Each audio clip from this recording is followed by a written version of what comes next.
Bir ilacım var, bir ilacım var.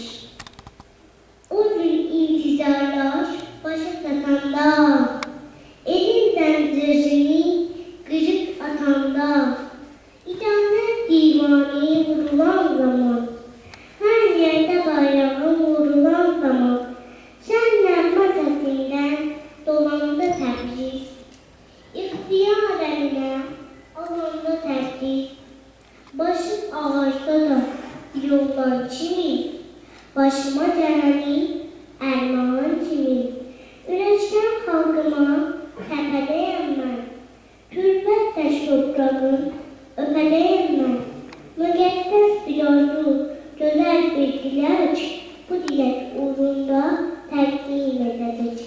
Bir diləcim var, bir ürəcim var.